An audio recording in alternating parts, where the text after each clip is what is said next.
आ रही थी वह चली खोई हुई जज्बात में, क्या पता उसको कि कोई भेड़िया है हाथ में। होली से बेखबर कृष्णा बेखबर राहों में थी, मोड़ पर घूमी तो देखा अजनबी बाहों में थी। चीख निकली भी तो होठों में ही घुटकर रह गई, छटपटाई पहले फिर ढीली पड़ी फिर ढह गई। नमस्कार दोस्तों, सूचना क्रांति में आपका स्वागत है। मैं हूं आपके साथ शीलेंद्र कुमार। दोस्तों, आज हम आपको एक ऐसी कविता सुनाने जा रहे हैं जो आपके दिल को छू जाएगी। कविता का नाम है चमारों की गली और इसके कवि हैं अदम गोंडवी। चलिए कविता को शुरू करने से पहले गोंडवी जी के बारे में दो बातें कर लेते हैं। अदम गोंडवी का जन्म 22 अक्टूबर 1947 को उत्तर प्रदेश के गोंडा जिले के अट्टा परसपुर गांव में हुआ था। इनका मूल नाम रामनाथ सिंह था। काव्य जगत में ये अदम गोंडवी के नाम से प्रसिद्ध हुए। इन्हें हिंदी में दुष्यंत कुमार के बाद दूसरा सबसे लोकप्रिय कवि या गजलकार माना जाता है। इनकी कविता मनुष्यता की मातृभाषा में निर्धनों, वंचितों, दलितों, श्रमिकों और उत्पीड़न का शिकार स्त्रियों की फरियाद लेकर आती है। इस रूप में वह जनता के कवि होने की हैसियत रखती हैं। यकीन मानिए, उनका लिखा हुआ पढ़ के या सुन के आप निःशब्द हो जाएंगे, क्योंकि उनकी लिखाई में वो दम है कि मैं इनकी कविता को बीच में छोड़ नहीं पाता, जुड़ जाता हूँ इस कदर के कुछ कह नहीं सकता। आज जो कविता मैं आपके साथ साझा करने जा रहा हूँ उसका नाम है चमारों की गली। इसे सुन के दिल जोर से धक करेगा और आपको वास्तविकता से परिचय कराएगा। तो चलिए शुरू करते हैं इनकी ये कविता। आइए महसूस करिए जिंदगी के ताप को, मैं चमारों की गली तक ले चलूंगा आपको। जिस गली में भुखमरी की यातना से ऊब कर मर गई फुलिया बेचारी एक कुएं में डूबकर। है सदी सिर पर बिनौली कंडियों की टोकरी, आ रही है सामने से हर कुआ की छोकरी। चल रही है छंद के आयाम को देती दिशा, मैं इसे कहता हूँ सरजू पार की मोनालिसा। कैसी अब भयभीत है हिरनी सी घबराई हुई, लग रही जैसे कली बेला की कुमलाई हुई। कल को यह बाचाल थी पर आज कैसी मौन है, जानते हो इसकी खामोशी का कारण कौन है। यही सावन के दिन हरकू गया था हाट को, सो रही बूढ़ी उसारे में बिछाए खाट को।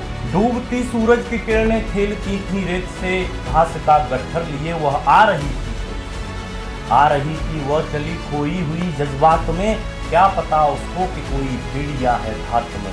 होली से बेखबर कृष्णा बेखबर राहों में थी, मोड़ पर घूमी तो देखा अजनबी बाहों में थी। चीख निकली भी तो होठों में ही घुटकर रह गई, छटपटाई पहले फिर ढीली पड़ी फिर ढह गई। दिन तो सरजू के कछारों में था कब का ढल गया, वासना की आग में कौमारे उसका जल गया। और उस दिन ये हवेली हंस रही थी मौज में, होश में आई तो कृष्णा थी पिता की गोद में। जुड़ गई थी भीड़ जिसमें जोर था सैलाब था, जो भी था अपनी सुनाने के लिए बेताब था। बड़ के मंगल ने कहा काका तू कैसे मौन है, पूछ तो बेटी से आखिर वो दरिंदा कौन है। कोई हो संघर्ष से हम पाँव मोड़ेंगे नहीं, कच्चा खा जाएंगे जिंदा उनको छोड़ेंगे नहीं। कैसे हो सकता है होनी कह के हम टाला करें, और ये दुश्मन बहू बेटी से मुंह काला करें। बोला कृष्णा से बहन सो जा मेरे अनुरोध से, बच नहीं सकता वो पापी हो मेरे प्रतिशोध से। पड़ गई इसकी भनकती ठाकुरों के कान में, वो इकट्ठे हो गए थे सरपंच के दालान में। दृष्टि जिसकी है जमी भाले की लंबी नोक पर, देखिए सुखराज सिंह बोले हैं खैनी ठोंक कर। क्या कहें सरपंच भाई क्या जमाना आ गया, कल तलक जो पांव के नीचे था रुतबा पा गया। कहती है सरकार के आपस में मिलजुल कर रहो, सुअर के बच्चों को अब कोरी नहीं हरिजन कहो। देखिए ना यह जो कृष्णा है चमारों के यहाँ, पड़ गया है सीप का मोती गवारों के यहाँ। जैसे बरसाती नदी अल्लड़ नशे में चूर है, हाथ ना पुट्ठे पे रखने देती है मगरूर है। भेजता भी है नहीं ससुराल इसको हर कुआ, फिर कोई बाहों में इसको भींच ले तो क्या हुआ। आज सरजू पार अपने श्याम से टकरा गई, जाने अनजाने में वो लज्जत जिंदगी पा गई। वो तो मंगल देखता था बात आगे बढ़ गई, वरना वह मुरद्दू इन बातों को कहने से रही। जानते हैं आप मंगल एक ही मक्कार है, हर को उसकी सह पठाने जाने को तैयार है। कल सुबह गर्दन अगर नपती है बेटे बाप की, गांव की गलियों में क्या इज्जत रहेगी आप। बात का लहजा था ऐसा ताव सबको आ गया, हाथ मूछों पर गए माहौल भी सन्ना गया। खड़क आवेश जिसमें हर युवा तैमूर था, हाँ मगर होनी को तो कुछ और ही मंजूर था। रात जो आया न अब तूफान वह पुरजोर था, भोर होते ही वहां का दृश्य बिल्कुल और था। सिर पे टोपी बेंत की लाठी संभाले हाथ में, 1 दर्जन थे सिपाही ठाकुरों के साथ में। घिर कर बस्ती कहा हल्के के थानेदार ने, जिसका मंगल नाम हो वह व्यक्ति आए सामने। निकला मंगल झोंपड़ी का पल्ला थोड़ा खोलकर, एक सिपाही ने तभी लाठी चलाई दौड़कर। गिर पड़ा मंगल तो माथा बूट से टकरा गया, सुन्न पड़ा फिर माल वो चोरी का तूने क्या किया। कैसी चोरी माल कैसा उसने जैसे ही कहा, एक लाठी फिर पड़ी बस होश फिर जाता रहा। होश खोकर वह पड़ा था झोंपड़ी के द्वार पर, ठाकुरों से फिर दरोगा ने कहा ललकार कर, मेरा मुंह क्या देखते हो, इसके मुंह में थूक दो, आग लाओ और इसकी झोंपड़ी भी फूंक दो। और फिर प्रतिशोध की आंधी वहां चलने लगी, बेसहारा निर्बलों की झोंपड़ी जलने लगी। दुध मुहा बच्चा वो बुढ़ा जो वहां खेड़े में था, वह अबागा दीन हिंसक भीड़ के घेरे में था। घर को जलते देख कर वे होश को खोने लगे, कुछ तो मन ही मन मगर कुछ जोर से रोने लगे।